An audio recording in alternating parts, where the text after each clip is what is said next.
Bismillahirrahmanirrahim. Assalamualaikum warahmatullahi wabarakatuh. Sahabat MK semua, alhamdulillah pada pagi hari ini kita bisa berjumpa kembali dalam acara MK Pagi yang insya Allah kita akan membahas tentang masalah kesehatan.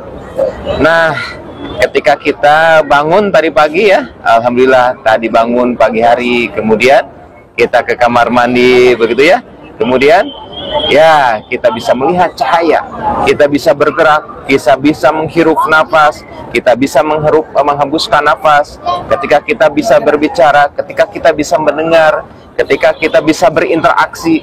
Sesungguhnya itu adalah suatu nikmat yang kalau kita telusuri ternyata tidak sederhana, sahabat-sahabat semua.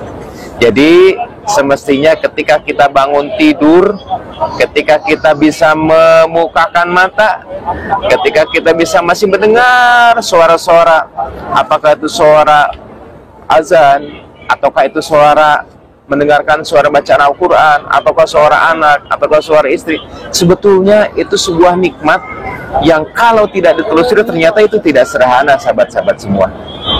Sahabat-sahabat MK semua, makin banyak kita mengetahui apa yang telah Allah berikan kepada kita, makin menyadari bahwa yang diberikan itu tidak murah, tidak mudah, dan tidak sederhana, maka makin banyak lantunan syukur yang akan terucap. Makin dalam lantunan syukur itu akan terhujam dalam diri kita. Tetapi sebaliknya, makin dangkal pengetahuan kita tentang nikmat yang Allah berikan kepada kita, maka di sanalah fa bi ayyi ala'i rabbikum tukadziban. Banyak yang mendustakan. Nah, jadi salah satu kunci untuk kita bersyukur adalah dengan memperbanyak ilmu. Di antaranya adalah bagaimana Allah menjadikan diri kita itu sebagai manusia. Sahabat MP semua, ketika kita masih menjadi calon bakal kita nih, belum menjadi kita nih, masih berupa satu sel sperma dari ayah, kemudian masih berupa satu sel telur dari ibu. Ternyata di sana pun telah Allah jamin rezekinya. Sel sperma mempunyai energi yang disebut dengan ATP yang Allah titipkan tuh. Energi itu adalah rezeki. Di mitokondria Allah titipkan tuh di dekat ekornya. Ketika Allah ciptakan sel telur dari tubuh seorang ibu, ternyata Allah titipkan juga tuh agar telur itu bisa hidup.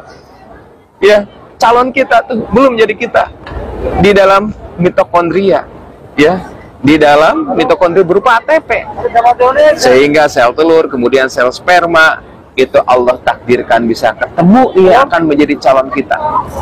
Dari mana itu rezekinya? Allah jamin segala sesuatunya.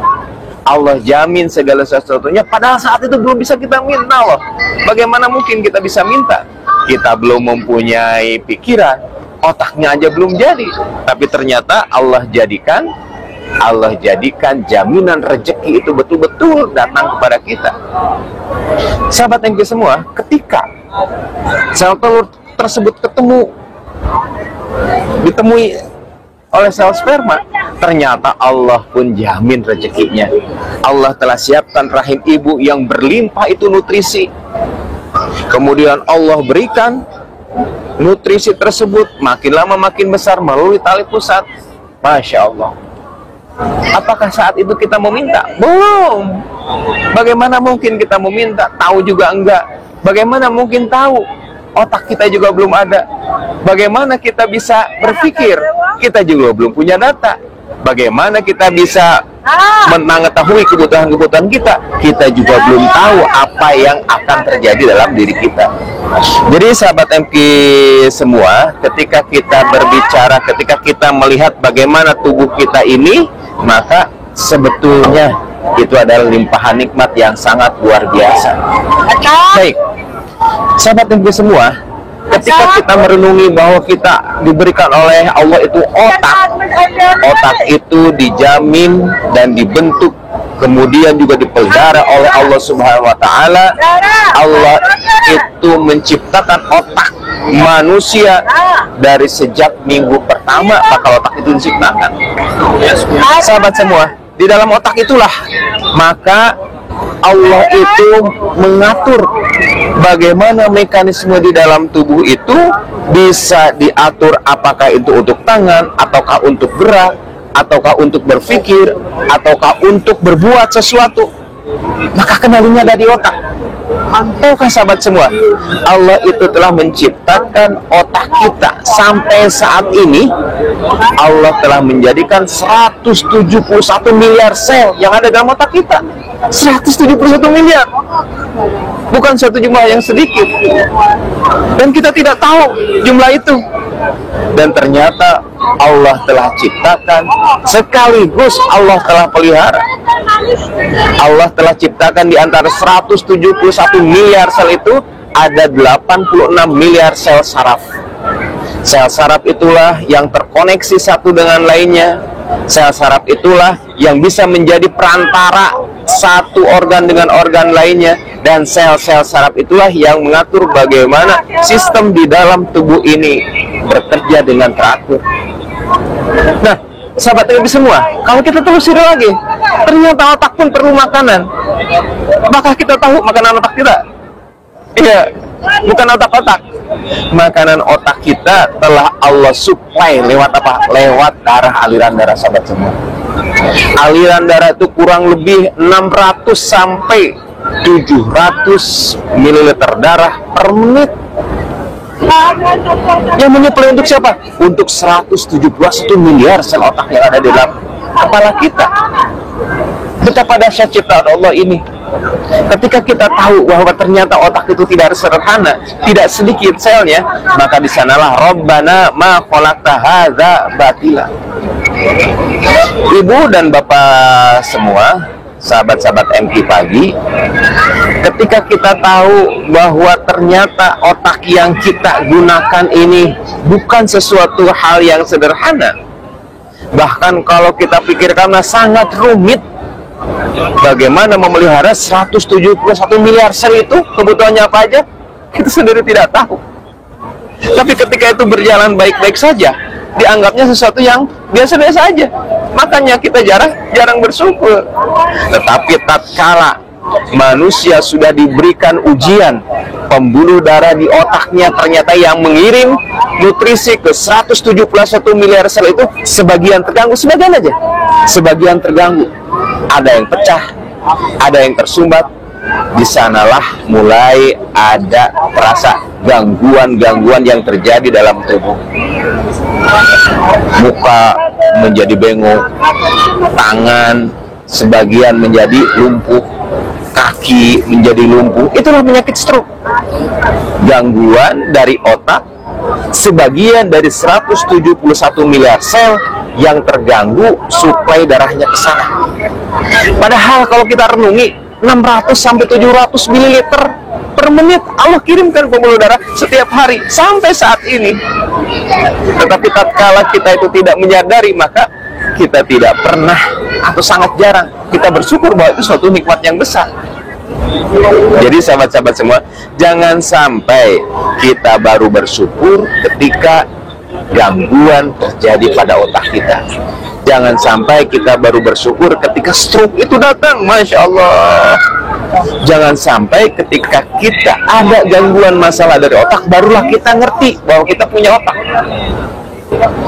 Ibu bapak semua, otak kita itu bekerja sebagian besar tanpa dikomando oleh kesadaran diri kita. Bahkan dalam beberapa penelitian dikatakan bahwa sebagian besar kita dikendalikan oleh alam bawah sadar. Ada yang mengatakan 60 sekian persen, ada yang mengatakan 70 sekian persen. Kita banyak bertindak itu melalui diatur oleh alam bawah sadar kita. Bukankah kita ke kamar mandi, kita tidak usah pakai perencanaan, kemana dulu, buka dulu pintunya, pegang dulu handalnya. Bukankah tidak seperti itu? Seolah-olah itu bekerja otomatis. Tapi ternyata seluruh kebiasaan itu telah direkam oleh alam bawah sadar kita, sehingga pekerjaan-pekerjaan yang rutinitas tidak memerlukan lagi perintah-perintah khusus. Bukankah itu suatu nikmat yang besar? Coba bayangkan ketika kita ke kamar mandi, berdiri, ketika berdiri belok kanan, ketika belok kanan langkah 3 kali, kemudian buka pegang handle pintu, kemudian ditarik, kemudian didorong. Apakah seperti itu? Ternyata tidak. Demikian juga ketika kita ingin berangkat, membuka kunci mobil, kemudian membuka pintu mobil begitu ya, kemudian menyalakan mesin dan sebagainya. Tanpa disadari kita nyampe ke kantor kita masing-masing tuh ya, nggak usah ada komando lagi kan, belok kanan, belok kiri dan sebagainya. Sebagian besar ternyata telah Allah rekamkan dalam alam bawah sadar kita, sehingga kegiatan-kegiatan rutin itu efisien dalam penggunaan energi di otak kita. Masya Allah, sesuatu yang sangat luar biasa. Ibu bapak semua, ketika kita berpikir, ternyata Allah titipkan juga ke energi. Apakah berpikir itu nggak perlu energi? Sangat butuh. Berpikir itu kita memerlukan energi sebesar 160 sampai 260 kilokalori per hari itu. Dari mana kita ngitung itu, kita juga sendiri tidak tahu.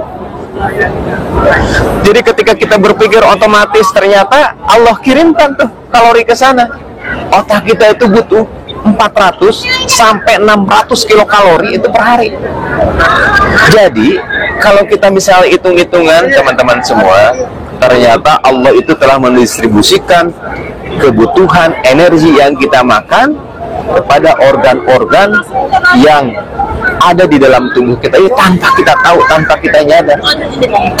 Nah, berbahagialah ketika Bapak Ibu masih mengenali apa yang dilihat, warna apa yang dilihat, bentuk seperti apa yang dilihat, siapa yang dilihat, dan ada apa makna di balik benda itu. Artinya kita masih dianugerahi otak yang normal. Nah, semestinya dengan adanya otak yang telah Allah titipkan kita, ini menjadi perlindungan bagi kita. Inna fi khalqis samawati wal arwah tilafil laili wan nahari la ayatin ulil albab. Sesungguhnya seluruh yang ada di alam dunia ini yang telah Allah ciptakan, bergantinya siang dan malam gitu ya, itu merupakan tanda-tanda ayat-ayat. Bagi siapa? Bagi orang yang berpikir. Jadi mari kita gunakan otak kita itu sebagai ladang untuk memikirkan ciptaan Allah. Makin kita tahu bagaimana apa yang ada dalam tubuh kita, makin tahu bagaimana alam jagat raya ini, makin tahu bagaimana mikrokosmos yang begitu kecilnya, itu ternyata semua lahu ma fis samawati wal ardh wa ikhtilafil laili wan nahari la ayatil ulil albab. Allahu la ilaha illa huwal hayyul qayyum la ta'khudhuhu sinatun lahu ma fis samawati wa fil. Jadi kepunyaan Allah yang ada di sana. Ibu bapak semua, itulah nikmat yang telah Allah berikan berupa otak. Bukankah ketika otak kita ada masalah, kita tidak bisa berpikir? Bukankah ketika otak kita itu ada gangguan, kita tidak bisa berkonsentrasi? Bersyukurlah ketika kita dipelihara otaknya oleh Allah, miliaran sel, kurang lebih ada 171 miliar sel, ternyata Allah ciptakan, Allah sempurnakan dengan pemeliharaannya. Karena bayangkan, kalau 171 miliar sel itu diserahkan kepada kita, Masya Allah, apakah mungkin kita bisa memelihara sebanyak itu? Bagaimana kalau ada 200 sekian yang rusak? Bagaimana ada sekitar 3.000 atau sekian otak, misalnya sel-sel neuron itu misalnya yang tidak berfungsi? Kita tidak pernah tahu.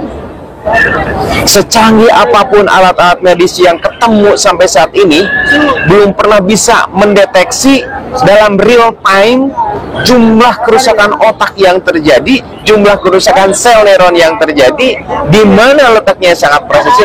Belum ada yang real time menghitung waktu demi waktu, saat demi saat. Tapi ternyata semuanya telah Allah bereskan.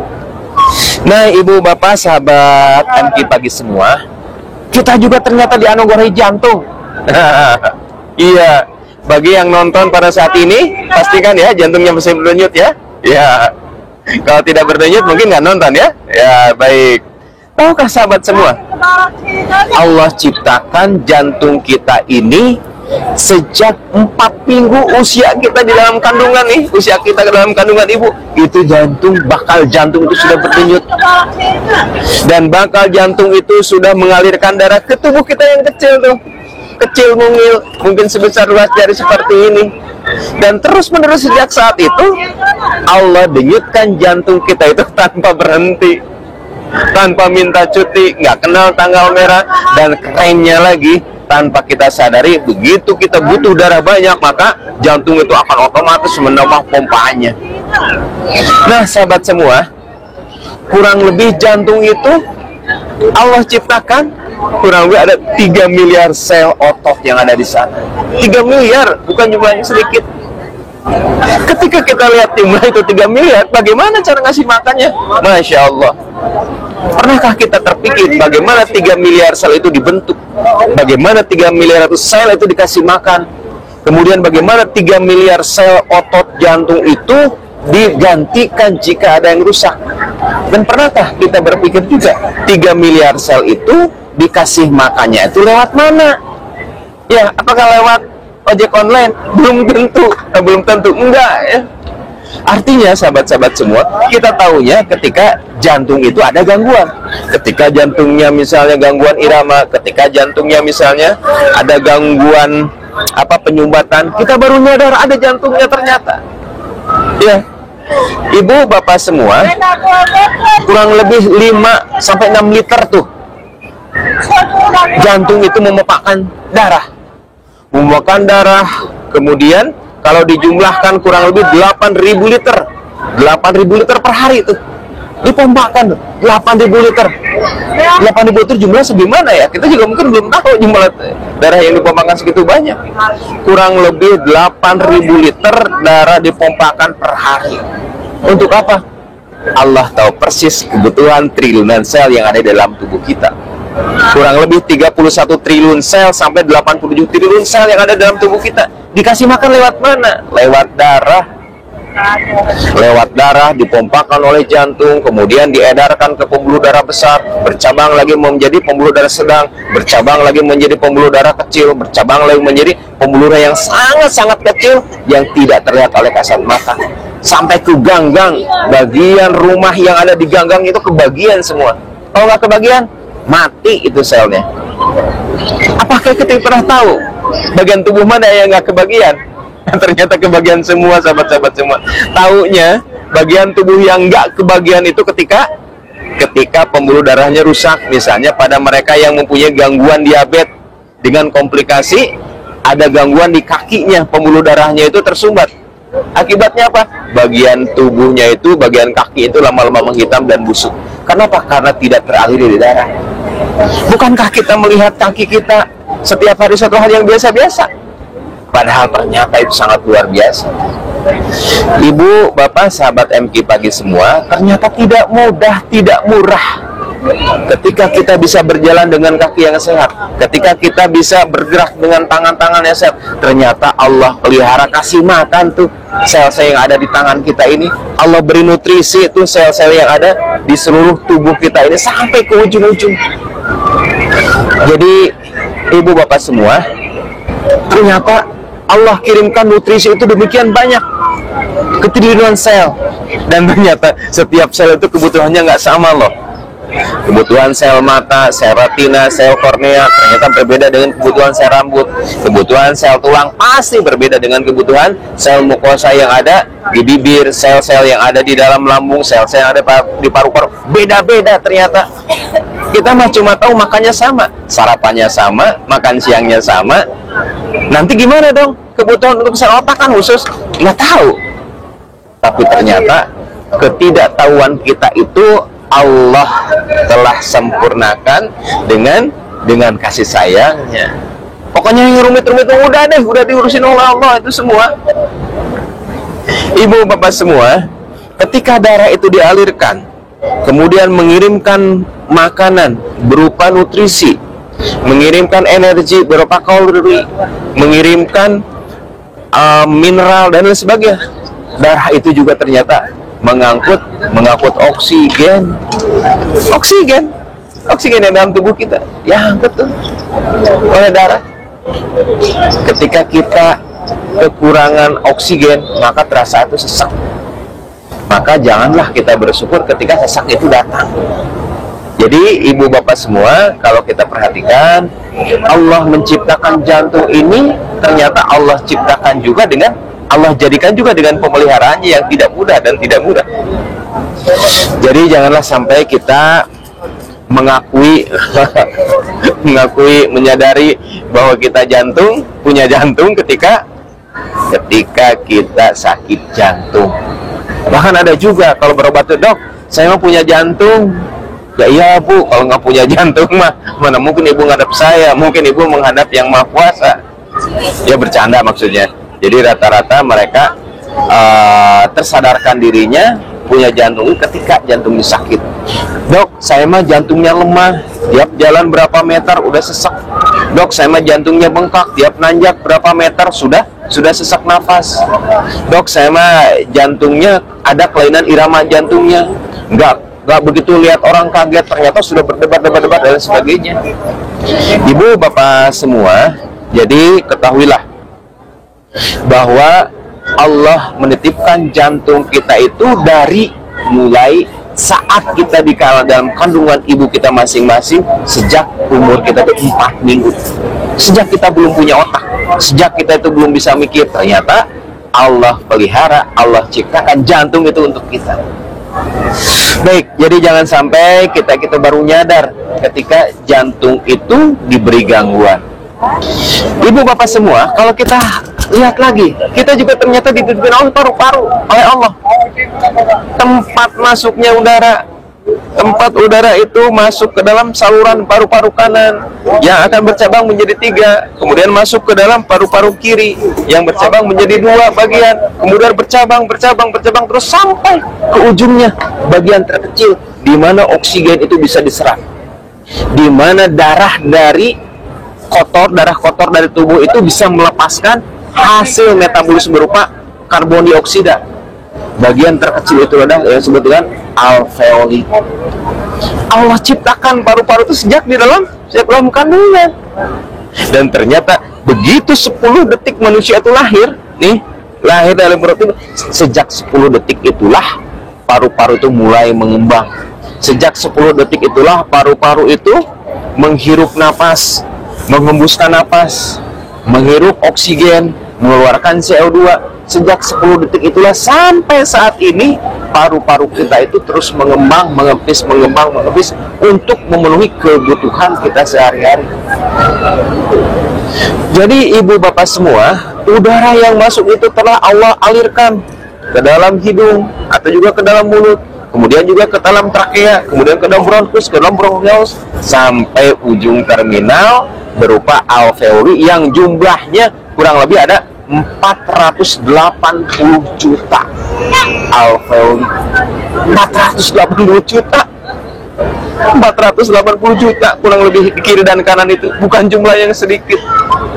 Kita nyadarnya ketika sesak nafas, ketika batuk, ketika kemarin di Uju ada yang COVID tuh alveolinya itu pada terendam oleh lendir-lendir sehingga sesak napasnya, dikasih oksigen sebanyak apapun, ternyata bagian yang menerima oksigen ternyata terendam oleh lendir, tidak bisa oksigen itu masuk. Maka walaupun dikasih oksigen 10 liter, 40 liter, ternyata tetap sesak. Nah, sudahkah kita bersyukur bahwa kita dianugerahi oleh Allah itu 480 juta yang menerima oksigen dan yang mampu mengeluarkan karbon dioksida? Jadi sahabat-sahabat semua, janganlah kita bersyukur ketika kita nauzubillah ya, pasang ventilator, pasang alat bantu napas. Jangan juga baru bersyukur ketika napasnya itu harus lewat lubang di tenggorokan yang disebut dengan tracheostomi. Janganlah kita baru bersyukur ketika kita memerlukan oksigen tambahan. Jangan juga kita baru bersyukur dan kita nyadari adanya paru-paru ketika kita sesak nafas, ketika kita asma. Tapi bersyukurlah setiap helaan nafas. Ya Allah, mudah-mudahan kita dijadikan sebagai hamba-hamba yang abdan syakur. Saya juga belum sampai itu ibu bapak sekalian. Tapi dengan adanya uraian ini, mudah-mudahan ini juga jadi pengingat bagi diri saya dan khususnya bagi sahabat-sahabat semua mungkin ya yang mendengar dan menyimak siaran ini. Ibu bapak semua, ternyata napas itu tidak mudah dan tidak murah. Oksigen yang kita hirup ini kurang lebih kadarnya 21% di udara bebas kita ini. Dan kita tidak pernah tahu nih, Oksigen yang kita hirup ini adalah produksi dari mana? Ini berada di kota Madinah. Tumbuh-tumbuhan sangat jarang di sini. Entah dari oksigen yang produksi di mana. Tapi ternyata sahabat-sahabat semua, dari penelitian, oksigen terbesar di muka bumi ini 51% diproduksi oleh tumbuhan kecil yang ada di dalam lautan, oleh fitoplankton. Masya Allah. Kita tidak tahu nih Allah ngirim oksigen kita itu dari mana ini yang sedang saya hirup ini. Apakah dari Laut Merah, ataukah misalnya dari Selat Arab, ataukah dari hutan yang mana? Saya tidak pernah tahu. Tapi tatkala kita butuh nafas, ternyata dia ada di mana-mana. Bayangkan kalau misalnya suatu saat Allah pelit, ya, Allah hanya memberikan oksigen di area tertentu kayak wifi gitu ya. Alangkah rumitnya kita. Mau nafas lari dulu ke sinyal yang lebih kuat. Mau nafas lagi sesak nafas mungkin lari ke daerah yang banyak oksigennya. Tapi karena Allah tahu bahwa itu menyulitkan kita, ternyata Allah kirimkan tuh di mana kita ada oksigen di sana. Bukankah itu suatu nikmat yang besar? Jarang kita syukuri teman-teman semua bahwa Allah telah ciptakan tumbuh-tumbuhan kecil di dalam lautan, di dalam samudra, oksigennya dikirim kepada kita. 51 oksigen yang ada dalam jagat raya ini, yang ada di atmosfer bumi ini, diproduksi oleh lautan, diproduksi oleh tumbuh-tumbuhan hijau yang ada di laut. Jadi sahabat-sahabat semua, berbahagialah ketika kita masih bisa menghirup nafas, bisa menghembuskan nafas. Itu nikmat yang sangat besar yang tidak akan pernah tergantikan. Betapa kita diingatkan dengan peristiwa COVID kemarin, orang ngantri tabung oksigen, orang ngantri bagaimana dia itu memperoleh oksigen untuk ibunya, untuk bapaknya yang sedang dirawat di rumah sakit. Bahkan saya pernah mendapat cerita gitu ya, orang yang sudah ngantri tuh untuk mendapatkan oksigen, dia tinggal 3 lagi dapat dari 3 lagi antrian. Ternyata dia telepon sama adiknya, "Bang, sudah aja nggak usah ngantri lagi, kalaupun ngantri kasihan aja ke orang lain." Kenapa? Ibunya sudah wafat. Masya Allah. Jadi sahabat-sahabat semua, ini pengingat ya, pengingat bagi diri saya sendiri, dan mudah-mudahan ini juga pengingat bagi kita semua bahwa begitu banyak nikmat yang telah Allah berikan kepada kita tanpa kita sadar, tanpa kita tahu. Ibu bapak semua, kita juga telah dianugerahi mata oleh Allah ya. Dianugerahi mata. Kita bisa melihat tayangan ini, artinya kita telah diberikan anugerah mata oleh Allah Subhanahu wa Ta'ala. Bagi sahabat-sahabat kita yang diberikan kehususan, mungkin yang tidak bisa menyaksikan, tidak bisa melihat, pasti itu yang terbaik. Allah banyak melindungi dari dosa-dosa yang dikebatkan oleh penglihatan. Ibu bapak semua, jadi tatkala kita diberikan nikmat sehat berupa mata ini ya, mata kita bisa melihat bagaimana situasi di belakang gitu teman-teman ya. Itu pun ternyata bukan suatu hal yang sederhana sahabat-sahabat semua. Bakal mata ini Allah ciptakan sejak 4 minggu kita ini di dalam kandungan ya, sejak 4 minggu Allah ciptakan. Kemudian ternyata mata ini untuk bisa mensensasi melihat itu ternyata tidak sederhana teman-teman. Allah ciptakan cahaya, kemudian memantulkan pada benda pantulan itu masuk melalui kornea, kemudian masuk melalui lensa, masuk melalui aqueous vitreous, dan diterima oleh sensor. Sensor kita berupa retina di dalam mata sahabat-sahabat semua. Sel retina ada fotoreseptor di sana teman-teman. Ada yang menerima cahaya di sana. Ada 96,4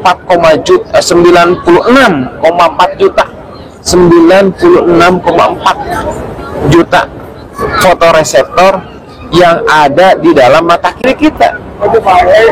Jadi ibu bapak semua, tatkala kita bisa melihat bentuk, tatkala kita bisa melihat warna, tatkala kita bisa melihat gerak, tatkala kita melihat itu 3 dimensi, ketika kita itu mengenali apa yang kita lihat, ketika kita itu tahu apa yang kita lihat, ketika kita tahu itu ada potensi bahaya dan lain sebagainya, ya, maka di sanalah ada nikmat terbesar yang Allah titipkan itu kepada kita. Nah, ibu bapak semua, fotoreseptor yang telah Allah ciptakan itu tidak kurang dari 96 juta, ternyata Allah pelihara juga tuh. Kira-kira apakah makanan untuk mata sama dengan makanan untuk tulang? Beda pasti. Apakah nutrisi untuk mata sama dengan nutrisi misalnya untuk rambut dan kuku? Pasti beda, teman-teman. Jadi tatkala kita merenungi adanya sehat, adanya mata kita, adanya kemampuan kita untuk melihat, sebetulnya itu adalah karunia yang tidak mudah, sekali lagi, yang tidak murah dan tidak sederhana. Jika kita telusuri, ternyata di dalam mata itu suatu hal yang sangat kompleks. Ketika kita tahu semua, ya, dan ketika kita tidak tahu bagaimana cara mengurusnya, dan ternyata sampai saat ini baik-baik saja, semestinya ada lantunan syukur yang terdalam dalam diri kita. Ada lantunan syukur yang sangat kuat. Ya Allah, terima kasih saya bisa menyaksikan pagi ini, ya Allah. Saya masih bisa melihat cahaya, ya Allah. Terima kasih, saya masih bisa mengenali anak, saya bisa mengenali istri, saya masih bisa mengenali teman-teman dan lain sebagainya. Bukankah itu suatu nikmat yang sangat besar? Coba sahabat-sahabat simulasi, saya pernah gitu ya, simulasi 1 hari aja begitu bangun tidur, itu mata ditutup, jalan ke kamar mandi, sulitnya bukan main. Pertama kali berdiri, kalau berdiri ternyata buka handle pintu pun harus diraba dulu. Masuk kemudian ke kamar mandi, mau gosok gigi aja itu sulitnya bukan main. Di mana letak odol? Padahal setiap hari itu letaknya di sana. Di mana letak sikat gigi? Bagaimana menyalakan keran? Bagaimana misalnya punten ya, membuka kloset?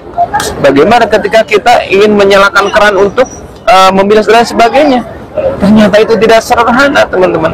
Belum lagi kita misalnya pergi ke dapur yang lebih jauh, pergi ke dapur, kemudian mengambil piring, kemudian mengambil nasi, kemudian menggoreng. Bagaimana mungkin? Sulit.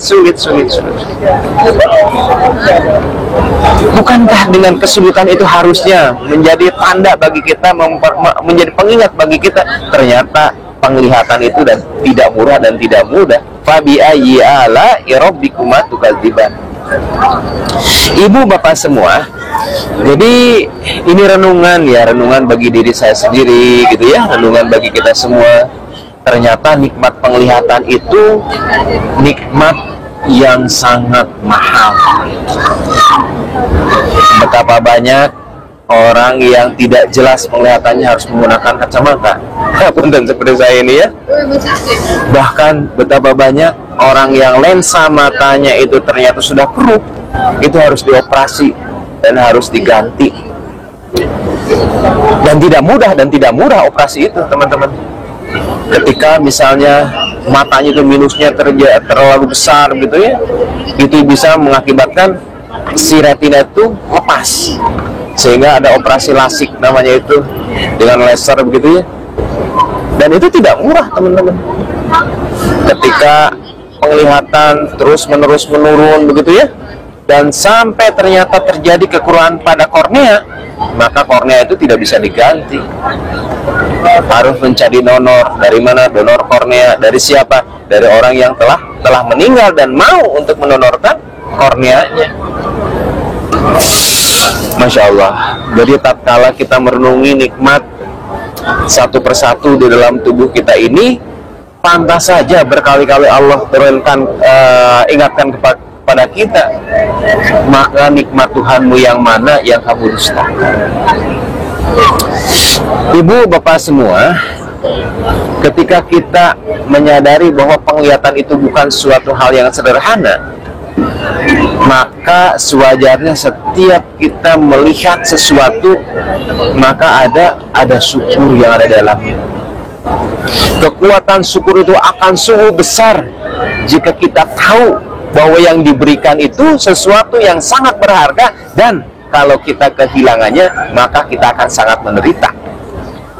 Bayangkan, mata itu kalau kita tahu bahwa itu sangat berharga, kita akan berterima kasih dari hati yang terdalam.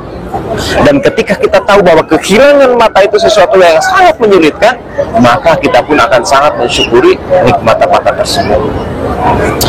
Nah, ibu bapak semua, ini dalam renungan dan muhasabah diri, Allah juga menciptakan telinga bagi kita ya, menciptakan telinga bagi kita sehingga kita bisa mendengar, sehingga kita bisa mensensasi gitu ya apa yang kita tahu. Dan Allah ciptakan 12.000 sel penerima suara getaran-getaran yang ada di dalam telinga kita. 12.000 sel itu. Jadi kalau misalnya ibu bapak punya nada-nada piano begitu ya, berapa denting piano, berapa nada seperti itu ya, ada berapa kurang lebih tuts itu? Nah, ada berapa kurang lebih? Ya, saya juga nggak hafal, nggak tahu. Kang Cep, kalau tuts piano itu ada berapa? Ada berapa? Nggak tahu ya, nggak suka main piano ya. Nah, setiap nada yang diterima oleh telinga kita itu akan menggetarkan hanya beberapa rambut getar yang ada di dalam telinga itu sesuai dengan nadanya. Kalau nadanya tinggi, maka yang bergetar rambut sebelah sini, nadanya begitu rendah, begitu dan sebagainya. Kurang lebih ada 12.000 sel penerima getar tuh yang ada di dalam telinga kita. Dan apa yang kita dengar ternyata terkoneksi dengan otak. Kita dengar ting, wah itu mas suara gitar. Masa ting, wah itu mas suara gorengan, enggak kan? Ketika suara, bahkan kita bisa mengenali itu dengan spesifik. Suara anak, suara tetangga, atau suara siapa, ya. Karena terkoneksi pendengaran itu dengan otak. Otak yang pernah mendengar suara itu akan mencatat, oh suara ini pernah kita dengar, berarti ini suara anu, suara anu, suara anu. Saya begitu takjub ya ketika berinteraksi dengan sahabat-sahabat kita dengan yang difabel gitu ya, yang dikaruniai oleh Allah dengan tidak bisa mensensasi warna, tidak bisa mensensasi cahaya dan tidak bisa low vision begitu ya. Ternyata mereka pendengarnya itu lebih tajam. Oh ini Pak Dokter, kadang-kadang saya suka bercanda ya, kan ada salah seorang imam di Masjid Al-Asri begitu ya. Beliau itu qadarullah memang tidak bisa melihat, tapi ketika saya sapa, assalamualaikum mas, Pak Dokter apa kabar? Duh, padahal ketemuannya aja mungkin sebulan sekali aja belum tentu ya. Masya Allah, ternyata Allah titipkan kelebihan-kelebihan. Jadi pendengaran itu sahabat-sahabat semua terkoneksi oleh otak. Kita bisa mendengar suara nada tinggi, suara nada rendah gitu ya. Kita bisa mengenali suara anak, suara burung, nggak ketuker kan ya, suara anak dengan suara burung, suara ayam gitu ya dengan suara ayah gitu ya. Itu nikmat yang Allah berikan kepada kita sahabat-sahabat semua. Jadi kalau kita lihat, jangan sampailah kita bersyukur ketika pendengaran kita sudah menurun. Jangan sampai kita baru bersyukur ketika kita perlu alat bantu dengar. Alat bantu dengar sekarang makan nggak malu-maluin ya. Dulu kan kalau pakai sesuatu di telinga itu di tengah disangkanya itu budak. Sekarang justru yang keren-keren gitu kan pakai TWS begitu kayak gitu ya. Allah telah menciptakan pendengaran kepada kita yang terkoneksi dengan otak kita. Ibu bapak semua, jadi jangan sampai kita baru bersyukur ketika nikmat pendengaran itu dikurangi. Marilah kita bersyukur ketika kita masih bisa mendengar. Ya Allah, terima kasih. Oh, itu suara ayam. Oh, itu suara anak. Oh, itu suara azan. Ya Allah, terima kasih masih Engkau anugerahkan pendengaran kepada kami. Ya. Jadi mudah-mudahan ini juga menjadi ajang syukur. Sekali lagi sahabat-sahabat semua, tatkala kita tahu yang diberikan itu tidak mudah dan tidak sederhana, dan ketika kehilangannya itu kita akan sangat menderita, di sanalah energi syukur terbesar kita akan muncul. Maka kita sama-sama belajar ilmunya. Nah sahabat-sahabat semua, kita juga ternyata dianugerahi oleh Allah itu otot ya, otot dan tulang. Makanya kita bisa berdiri, bisa bergerak, kita bisa berjalan, kemudian juga kita bisa tersenyum, ketika bisa meraba dan lain sebagainya. Allah telah ciptakan 213 tulang. Masya Allah, 230 tulang di dalam tubuh kita itu kurang lebih ya. Dan Allah telah ciptakan 639 otot. 639 sahabat-sahabat semua. Saya juga tidak hafal, tidak tahu. Nah gimana kita bisa ngurus? Tahu aja enggak. Bagaimana kita bisa mengetahui otot itu apakah berfungsi atau tidak, kita juga lokasi-lokasinya aja kita tidak tahu. Jadi sahabat-sahabat semua, ketika kita tidak tahu akan yang akan yang ada di dalam diri kita, itu akan menutup kita dari rasa syukur yang dalamkan dalam diri kita itu kepada Allah Subhanahu wa taala. Ibu bapak semua, ketika kita berjalan, ingatlah bahwa Allah titipkan 213 tulang yang ada di sana, 639 otot yang memungkinkan kita bisa bergerak, kita bisa berjalan, kita bisa beraktivitas, kita bisa menulis, kita bisa mengetik dan sebagainya. Sahabat-sahabat MK semua, semoga dengan muhasabah atau uraian-uraian tadi, makin kita tahu, maka makin nyadar bahwa ternyata tubuh kita itu tidak sederhana. Ibu bapak semua, hampir tiap pagi ketika saya masuk rumah sakit, dok sering masuk rumah sakit ya, sering lah. Dok sering masuk IGD ya, sering lah. Namanya juga nolong orang ya. Alhamdulillah dalam keadaan sehat. Saya masuk selasar. Dalam salah satu selasar itu adalah selasar teman-teman kita, saudara-saudara yang sedang menunggu. Menunggu apa? Menunggu cuci darah, teman-teman. Ya, menunggu cuci darah. Bagaimana dia mempunyai jadwal gitu ya. Tiap pagi tuh jam 6 sudah ngantri begitu ya. Seminggu 2 kali loh. Sudahkah kita nyadar bahwa kita dianugerahi oleh Allah itu ya mesin cuci yang sangat banyak? Ibu bapak punya mesin cuci berapa di rumah? 1, 2, ya paling banyak 2 lah, kecuali yang punya laundryan ya. Allah titipkan dalam diri manusia itu 1 juta nefron di ginjal kiri yang bersuku mencuci darah, dan 1 juta nefron yang ada di ginjal kanan. Kita itu kebawa kemana-mana bawa mesin cuci 2 juta loh. Tiap kita makan, tiap kita minum, tiap kita gerak, sampai kita tidur sekalipun, mesin cuci kita itu tidak pernah berhenti. Ibu bapak semua, 76 kali darah yang sama itu masuk ke dalam mesin cuci. Masya Allah, begitu dahsyat. Coba 76 kali. Kemudian juga kalau kita lihat mas, 1,2 juta liter per menit ya, Allah alirkan darah itu ke ginjal, teman-teman. Maaf, 1,2 liter per menit. 1,2 liter per menit Allah alirkan darah itu ke ginjal untuk dicuci per menit tuh, teman-teman. Jadi janganlah kita bersyukur kita punya ginjal yang baik ketika nikmat ginjal itu dikurangi, ketika darah itu harus dicuci.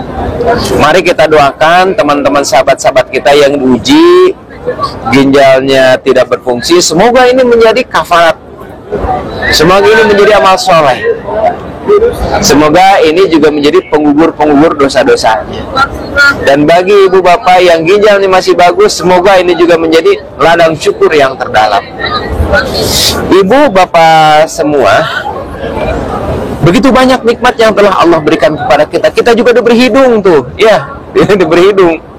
Tiap kali nafas kan melalui hidung tuh, bisa juga melalui mulut, betul ya. Dan kalau kita perhatikan teman-teman, kan kita bisa mencium tuh ya, mencium bau-bauan, mencium minyak wangi, mencium bau terasi, mencium bakaran ikan asin ya. Tidak kurang dari 5 juta sel penghidu yang ada di dalam hidung kita. Nervus olfactorius tuh langsung ke otak. Bagaimana jadinya kalau kita misalnya tidak bisa membedakan apakah ini wangi parfum atau wangi WC? Nah, disangkanya wah biasanya bersih-bersih aja, wangi-wangi aja, padahal pesing begitu ya. Masya Allah. Betapa dengan COVID kemarin kita diingatkan bahwa ternyata kita itu diberi teguran oleh Allah. Mereka yang mempunyai infeksi COVID ini, salah satu gejalanya kehilangan penciuman, sehingga tidak bisa membedakan bau kaos kaki yang baru dicuci dan bau kaos kaki yang udah 3 minggu gitu ya. Baik ibu bapak semua, semoga dengan renungan yang sederhana ini bisa menjadikan diri kita itu semakin sadar bahwa Allah itu memberikan nikmat yang begitu banyak yang tak pernah akan bisa dihitung. Memberikan nikmat yang sangat rumit kalau kita perhatikan. Memberikan nikmat yang nggak mungkin tergantikan, dan memberikan banyak fasilitas yang nggak mungkin kita mampu untuk mengurusnya. Memberikan sesuatu yang nggak mungkin kita itu sedetik pun kita dialihkan pengurusannya itu kepada kita. Nggak mungkin sama sekali. Bagaimana kita mengurus triliunan sel yang ada di dalam tubuh kita, tahu juga enggak. Maka dari itu, sahabat-sahabat MK Pagi semua, setiap kita ada kesempatan, marilah kita mencari ilmu, khususnya tentang apa yang Allah titipkan dalam diri kita, supaya makin besar, makin banyak, makin tinggi ilmu yang kita miliki, makin besar kita tahu gangguan yang Allah ciptakan di dalam tubuh kita ini. Semakin tahu begitu banyak nikmat yang Allah berikan ke dalam tubuh kita ini, semakin tahu bahwa kita itu tidak ada apa-apanya, nothing. Urusan serumit apapun ternyata jauh lebih pelik mengurus tubuh kita ini, sahabat-sahabat semua. Semoga kita juga dengan tingginya ilmu, dengan bertambahnya ilmu tentang tubuh kita ini menjadi perantara bagi makin banyaknya lantunan syukur dalam diri kita itu yang begitu kuat, yang begitu menghujam di dalam diri kita, dalam hati kita, sehingga makin banyak mengundang nikmat dari Allah Subhanahu wa taala. La in syakartum la azidannakum wa la in kafartum inna azabi lasyadid. Semoga kita digolongkan menjadi abdan syakuro, hamba-hamba yang pandai bersyukur. Subhanakallahumma wa bihamdika asyhadu an la ilaha anta astaghfiruka wa atubu ilaik. Assalamualaikum warahmatullahi wabarakatuh.